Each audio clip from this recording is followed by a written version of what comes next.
Let's talk about one of the biggest challenges in reproductive science, ovarian aging. It's something we've always seen as, well, inevitable. But what if it's not? Today, we're diving deep into the science of why ovaries seem to be on a biological fast track and the absolutely groundbreaking research that's trying to hit the rewind button. So here's the central mystery, right? Why do ovaries age something like 20% faster than almost every other part of your body?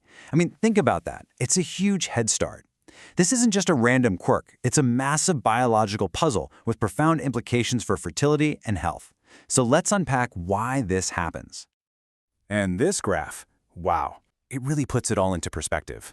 On the right, you see how most of our organs age. It's a pretty slow, gradual decline. But look at the left. That's ovarian aging. It's not a gentle slope. It's more like a cliff, especially after you hit 35. This dramatic difference is the core of the problem scientists are trying to solve. To really get this, we've got to rewind the clock. Way back. I mean, all the way back to before birth. Because the reason for this rapid aging is literally built into female biology from the get-go. And it all boils down to one simple, unchangeable fact: a finite supply. The best way to think about the ovarian reserve is like this. It's a locked bank account for your eggs. The entire balance is deposited before you are even born, and from that point on, it's a withdrawal-only account. No new deposits, ever. You can only take eggs out, and the balance is always going down. And this timeline just shows you how staggering that decline really is. You start with maybe 1 to 2 million eggs at birth. By the time you hit puberty, you're already down to around 300,000. And what's wild is that only a tiny fraction of those, just a few hundred, will ever actually be ovulated. After 35, that decline goes into overdrive until there are fewer than 1,000 left at menopause. This is that ticking clock we're up against. Okay, so that's the big picture. But what's actually going on inside the ovary at a microscopic level? Well, scientists had pinpointed 9 key reasons cells age, but for our purposes, we're going to zoom in on 3 of the absolute biggest culprits when it comes to the ovary. First up, the power grid starts to fail. We're talking about mitochondrial dysfunction. Fun fact, egg cells have more mitochondria, those little cellular powerhouses, than any other cell in the body. They need a ton of energy to develop properly. But as ovaries age, these powerhouses start to sputter and fail. This creates a massive energy crisis that directly tanks the quality of the eggs that are left. All right, next up, we have something called cellular senescence. And honestly, the best way to think of these are as zombie cells. I'm serious. They're old, damaged cells that are supposed to die off, but they just don't. They refuse to go. Instead, they just hang around pumping out all these inflammatory signals, basically creating a toxic neighborhood that damages all the healthy follicles around them. And finally, number 3 is genomic instability.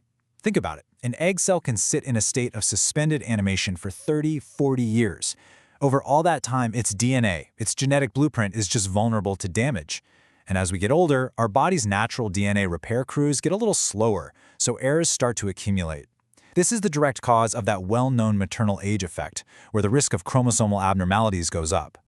Okay, so that's the problem. It's a bit grim, right? But this is where the story takes a hard right turn into some incredibly hopeful territory, thanks to a Nobel Prize-winning discovery that completely blew up our old ideas about aging. This huge breakthrough came from Dr. Shinya Yamanaka. What he discovered was mind-blowing. You can take a mature cell, like a skin cell, introduce just 4 specific proteins, we call them Yamanaka factors now, and you can turn that cell all the way back into a pristine, young stem cell. This was a total game changer. It proved that aging wasn't a one-way street after all. You can go backwards. Now, there is a catch, a big one. Doing a full reset is actually dangerous. It completely wipes the cell's memory of what it's supposed to be, a skin cell, a liver cell, whatever, and that can lead to tumors. So the real holy grail here is partial reprogramming. Think of it as a soft reset. It's just enough to wind back the aging clock and fix the damage without making the cell forget its day job. That's the key. And this isn't science fiction anymore. This incredible theory is actually being put into practice right now. All around the world, researchers are taking these principles and developing real-world therapies, moving this science from a petri dish toward the clinic. A perfect example of this is the Carolina project happening in Spain. They're working on that soft reset idea, but they're also solving another huge piece of the puzzle: delivery. They're developing these targeted techniques to get the reprogramming factors directly to the ovarian tissue and nowhere else. This is a massive leap forward for safety. And this chart gives us a great little snapshot of the different strategies being explored. You've got partial reprogramming at the top, which is still in the experimental phase.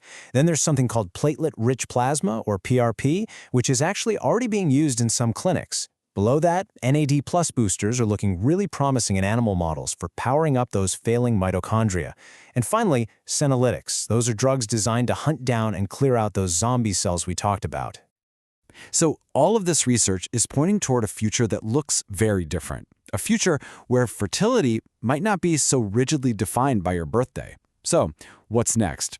What are the biggest hurdles that scientists are trying to clear right now?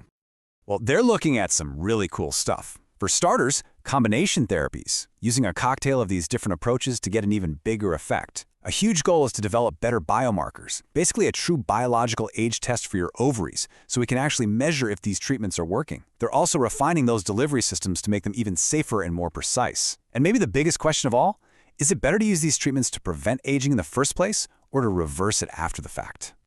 And this all leads to one final massive question. For literally all of human history, the biological clock has just been a fact of life, an unchangeable reality. But with this science moving forward at lightning speed, are we actually witnessing the beginning of the end for the biological clock? It's starting to feel less like a question of if and a whole lot more like a question of when.